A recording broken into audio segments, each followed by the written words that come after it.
happening right now. A manhunt is underway for a federal inmate who escaped from custody. An inmate also escaped from a federal prison camp. And we have more breaking news here at home. U.S. Marshals and the FBI are searching for an inmate who escaped from a federal correctional institution. And also breaking into our newsroom, the U.S. Bureau of Prisons has confirmed that a federal inmate has escaped.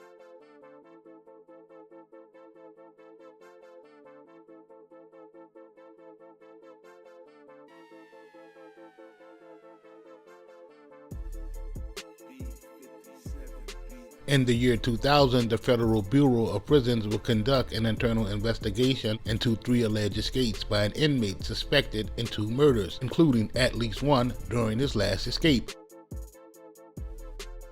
Keenan Bradford pleaded guilty to a March 3rd escape from the federal prison camp at Eglin Air Force Base, about 40 miles east of Pensacola. Keenan was wanted in the killings of his ex-girlfriend Kayla Crandall on March the 7th, 4 days later in New Orleans. U.S. District Court records would also state that Keenan was a suspect in the murder of Norris Crawford, but provided no details of that case, including when or where the killing happened. Keenan was sentenced on August the 28th to 2 years, along with the 10 years he was already serving at the minimum security camp for possession of a firearm by a convicted felon. Keenan was in the East Cambria County Jail as he awaited trial on December the 4th in Pensacola on charges he had escaped from Eglin twice before. A warrant for Keenan's arrest had been issued in Kayla's killing, but investigators will refuse to release the details. These are the detailed events that would take place before, during, and after the escape of Keenan Bradford, aka Greedy Man. Keenan Bradford, born in 1974, was raised in New Orleans, Louisiana. Like most embattled youth coming up in the poverty-stricken environments of New Orleans, Keenan would take to a life of crime at an early age. 17th Ward, one of the most dangerous wards in New Orleans, stretches from the Mississippi River to Lake Pontchartrain. It is the furthest upriver ward of the city. The upper western boundary is Jefferson Parish. The lower boundary extends from the riverfront along Carrollton Avenue, across which is the 16th Ward, to the intersection of I-10. This was formerly the route of the New Basin Canal, the original ward's boundary. Just across I-10 is the 3rd Ward. Continuing back along the former canal route, the boundary north of I-10 becomes Pontchartrain Boulevard, across which is the 4th Ward, and north to the lakefront. It was in the notorious 17th Ward where Greedy Man would earn a reputation in the streets. Like most dudes out the 17th in his adolescent years, Greedy attended Elsie Fortier, aka The Folk. On November the 21st of 1997, Keenan Bradford, aka Greedy Man, Bernard Bradford, aka Bucky, and Shanika Baxter were each charged with 1 count of possession with the intent to distribute coke and 1 count for the possession of heroin. Greedy was also charged with being a convicted felon in possession of a firearm. To make matters worse, they had all been set up by corrupt cops using an informant to make the arrest. Deep in the aromatic pine woods of the Florida Panhandle was a small place where some of the best known and wealthiest of men went to serve time. That facility was Eglin Federal Prison Camp, aka Club Fed. Call it Club Fed, a place convicts want to go. There's a music room, pool tables, even a fitness center. Some call one of the country's cushiest prisons. Club Fed. With landscaping and groomed lawns, this place could pass for a fancy apartment complex. But it's a federal prison camp. How are you? Nice to see you. This was the first time in 15 years that a national news crew has been allowed to shoot inside a federal prison and interview an inmate. There's a perception on the outside that a camp is the equivalent of Club Fed.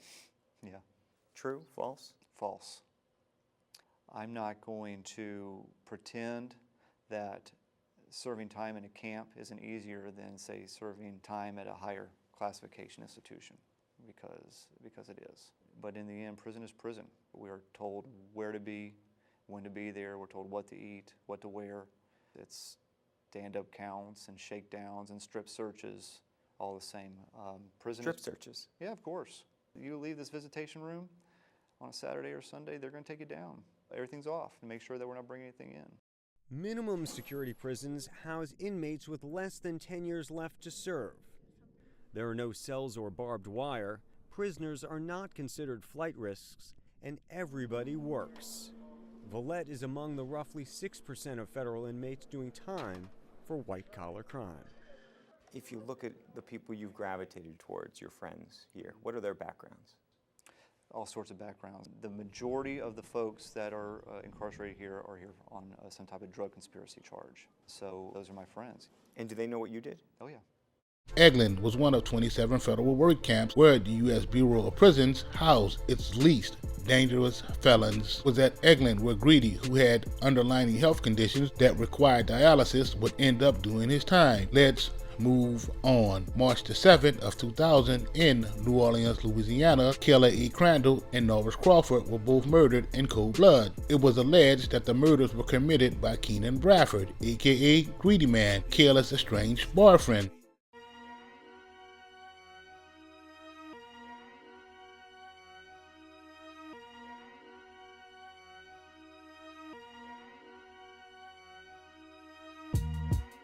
At the time of the murders, Greedy was serving a 10-year sentence following a 1999 conviction for being a convicted felon in possession of a firearm. Greedy was an inmate incarcerated under the authority and jurisdiction of the United States Bureau of Prisons at Eglin Federal Prison Camp in Eglin, Florida. Greedy escaped from FPC Eglin on March the 3rd of 2000 and was later apprehended in New Orleans on April the 5th of 2000. It was alleged that Greedy fatally shot Kayla and Norris while he was in New Orleans. In the early morning hours of January the 30th of 2000, the NOPD responded to a call from Kayla reporting that all of the windows had been smashed out of her car. Kayla told the NOPD that her ex-boyfriend, Keenan Bradford, aka Greedy Man, had been pounding on her door, asking to be let in shortly before the incident. Kayla also told the NOPD that Greedy had called her and told her that he was going to have her killed and that he would blow up her vehicle.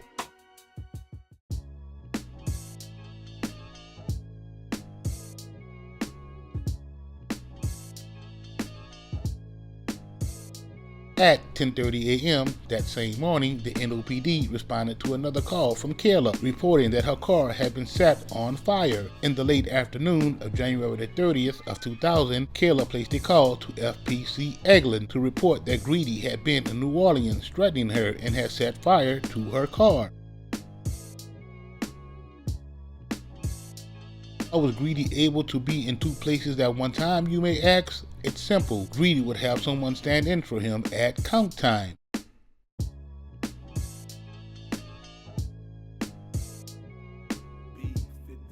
Let's move on. On March 3rd of 2000, Greedy became a fugitive from justice when he escaped from the federal prison camp in Pensacola, Florida, and traveled to New Orleans to meet his former girlfriend, Karen Barnes. Karen rented a car in her name on March the 20th of 2000 and on April the 4th of 2000. Karen also paid for a hotel room in her name while Greedy waited outside in the rental.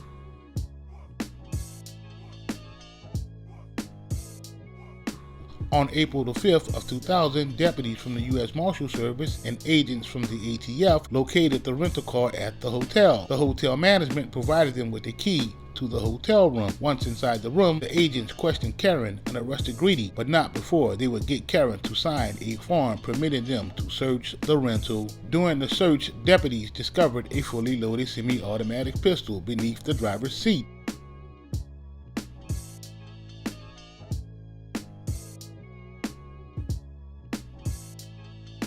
Karen claimed to know nothing about the gun and told the deputies that she had rented the car for Greedy, who was the only person besides herself with access to the vehicle. Karen gave a similar description of the events in her June 8, 2000 grand jury testimony, though she admitted that she did notice the gun in the car prior to Greedy's arrest. More than a year following her grand jury testimony, Karen recanted her testimony and statement at the crime scene. Karen claimed that the rental car had also been accessed by Kelvin Fox, a man who had died sometime between Karen's recant of her testimony. Karen would further claim that federal agents had threatened her prior to grand jury testimony, which is why she accused Greedy as being responsible for the gun in the car. After a 2-day trial, the courts would find Greedy guilty of being a convicted felon in possession of a firearm. Greedy pleaded guilty to the March 3rd escape from the federal prison camp at Eglin Air Force Base, about 40 miles east of Pensacola. Greedy was also wanted in the killing of Kayla Crandall 4 days later in New Orleans. U.S. District Court records also stated that Greedy was a suspect in the murder of Norris Crawford, but provided no details of that case, including when or where the killing happened. Greedy was sentenced on August the 28th to 2.5 years, along with the 10 years he was already serving at the minimum security camp for possession of a firearm by a convicted felon. On Friday, July the 23rd of 2021, Greedy passed from health complications.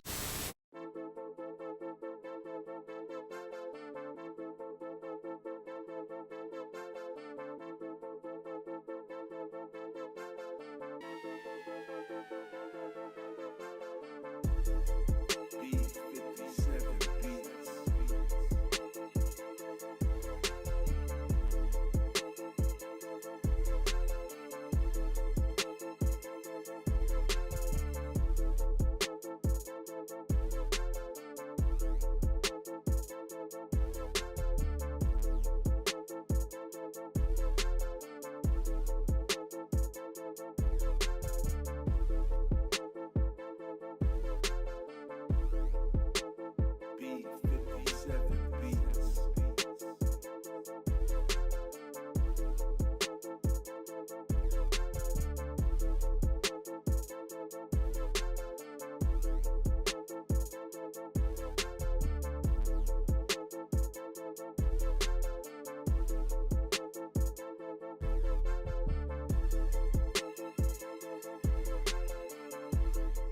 Another inmate has reportedly walked away from the satellite prison camp. KSBY reporter Fabiola Ramirez looked into how many have escaped in the last couple of years.